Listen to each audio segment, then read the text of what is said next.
take out every boy. The thing that struck me the most when I was playing the Falconeer wasn't its striking visuals, which, even on an Xbox One S, stand out as being remarkably pretty, buoyed as they are by a very strong art style, nor was it the game's sheer expanse. It wasn't the compelling lore and backstory for this imaginative world that the game was doling out in bits and pieces, nor was it the actual aerial dogfight action, which we'll get to in a bit. The thing that stood out to me was that all of it, the graphics, the combat, the world and its backstory, everything except for the audio really, was done by one person. This rather imaginative and expansive aerial dogfight game is the brainchild of one person. That really does put a lot of things in perspective. The Falconeer has quite a few issues, some small, others rather obtrusive, but in the end, that all of this was the work of one person really helps appreciate the game's strengths that much more, while explaining why some of its flaws are the way they are. Games far less impressive have come out of development teams far bigger and better equipped with resources. A game by one person having a few misses can hardly be held against it as much, given that.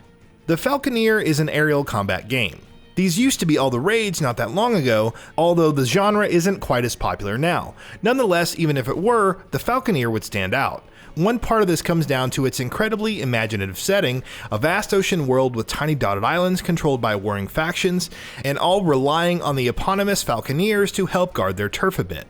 These Falconeers are pilots of some pretty oversized birds, armed with weaponry enough to be able to take on almost anything the sea can throw at them, though they are pilots riding on the back of a bird, which means hits damage you quite a bit too.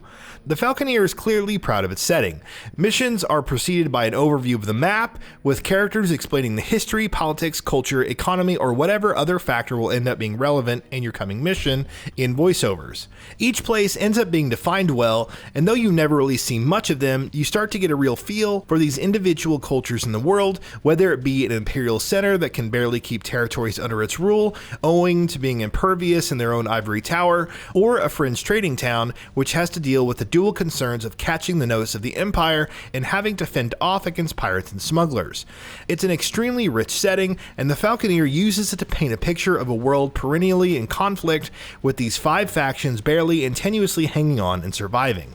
It helps that the setting is brought to life by some rather striking visuals. I spoke about the strong art earlier, but what also helps the graphics stand out is the rather unusual rendering techniques that solo developer Tomasala has leveraged. Unlike almost every other game, no 3D model in this game uses texture mapping of any sort, which means that the objects you see gain their form and look entirely from the in-game lighting. The look ends up being rather unusual, but really immersive and bold, immersing you in the rich world and adding more substance to it along the way to boot.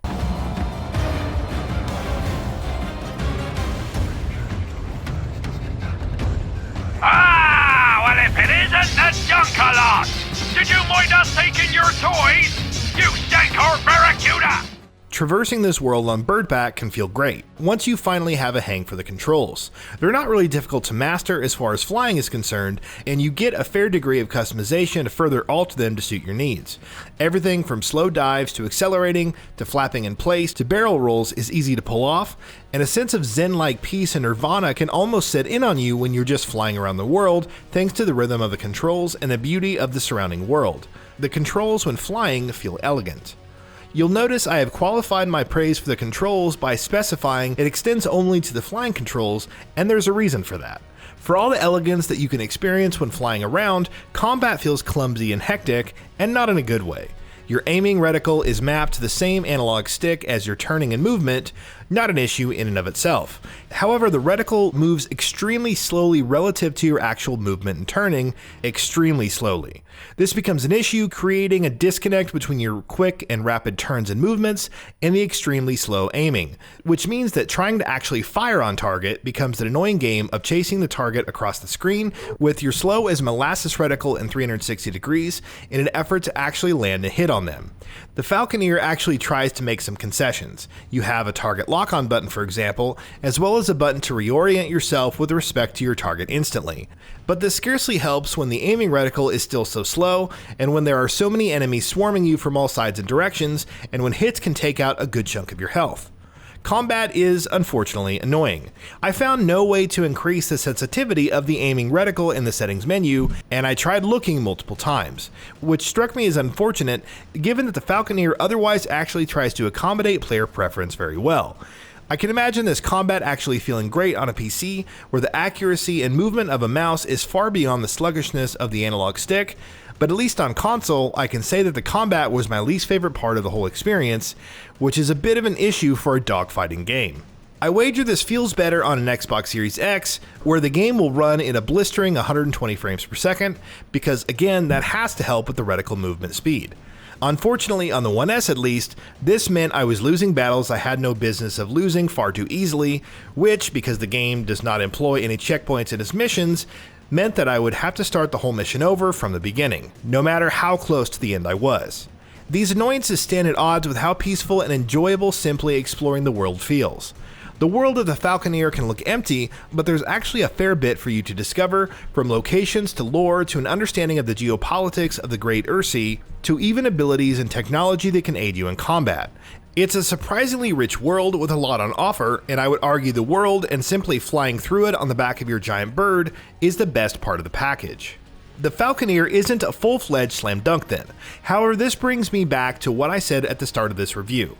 In the end, this entire game was made by one person, other than the sound side of things, which is also excellent incidentally. The flaws become easier to excuse in that context.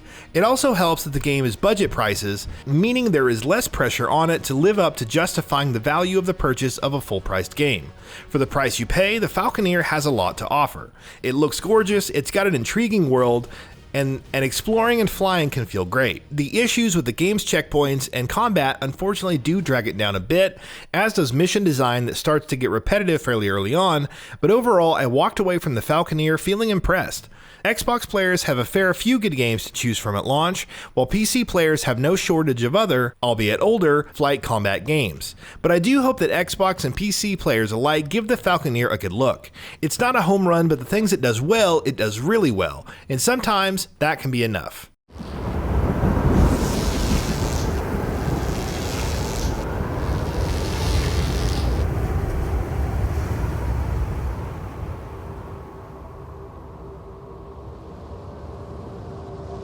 And that wraps it up. If you like what we are doing, please consider subscribing to our channel, and don't forget to switch on the bell notification icon. That way you will never miss out on any of our videos.